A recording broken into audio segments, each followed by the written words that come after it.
Hello guys! So today, papakita ko sa inyo yung bagong SSS Pension Calculator. So meron tayong bagong pension calculator ng SSS and dito is mako-compute mo kung magkano yung magiging pension mo na receive mo pagdating mo ng retirement age under these SSS programs. Okay, so punta ka lang sa sss.gov.ph and then piliin mo yung check out the pension calculator. Regular SSS provides benefits such as retirement, death, and sickness for covered salaries from 5,000 to 20,000.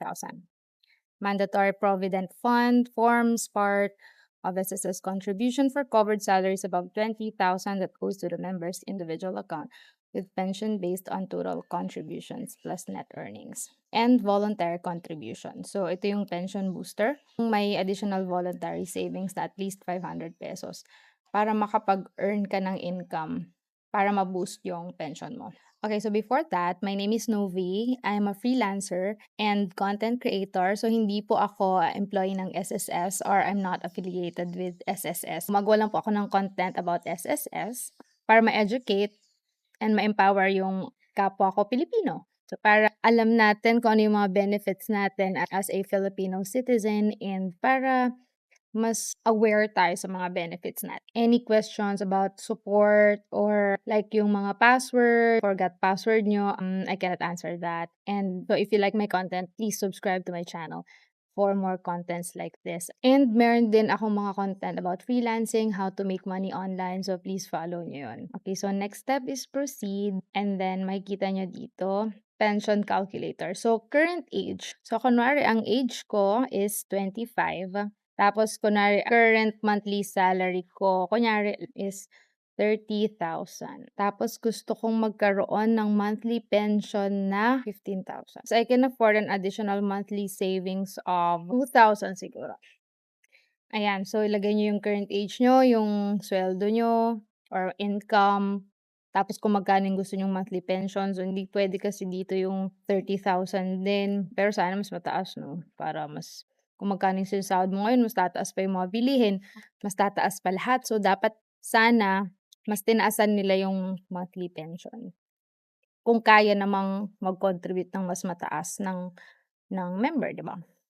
Tapos ito yung extra. So, yung pension booster yan. So, ito yung on top ng iyong SSS contribution. Kapag wala pa kayong SSS account, check nyo lang yung video ko about how to register online sa my SSS. Okay, so click calculate. So, ayan.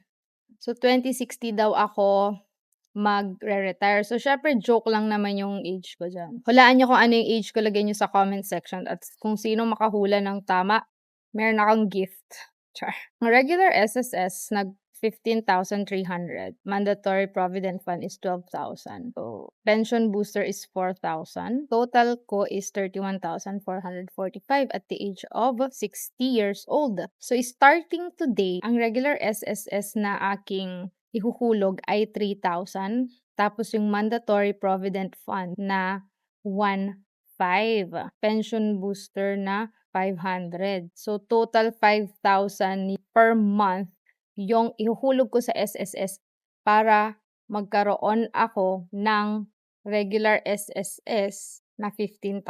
At ang monthly ko na matatanggap ay 31,000 pagdating ko ng age 60. Okay, so paano naman mas matanda? 35 is 100,000. Tapos ang gusto mong monthly pension is 20,000. Voluntary pension booster na afford mo kunyari is 10,000, kunwari mapera ka. Calculate. Para magka-pension ka ng 50,000 sa 2050, ang ihuhulog mo 3,000, provident fund mo 2,250, pension booster mo is 6,791. So maghuhulog ka ng 12,000 per month para magka-pension ka ng 50K at the age of 2050. Ayan, so ganun lang siya kadali guys. So mako-compute nyo na dito kung magkano yung gusto nyong pension, magkano yung ihuhulog nyo today, starting today, para makuha yung gusto nyong amount ng pension. Ayun lang guys. So kung hindi ka pa nakasubscribe sa akin channel, mag-subscribe ka na and i-follow mo yung mga videos ko, lalo yung freelancing tips.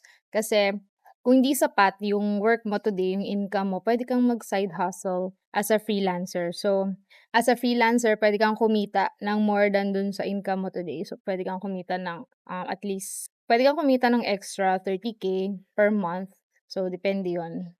So, puwede niyong aralin, nandun siya sa description section kung yung mga tools and mga videos. And so, check niyo lang guys sa mga ibang videos ko. And so, that's it for this video. Thank you so much for watching and don't forget to subscribe to my channel.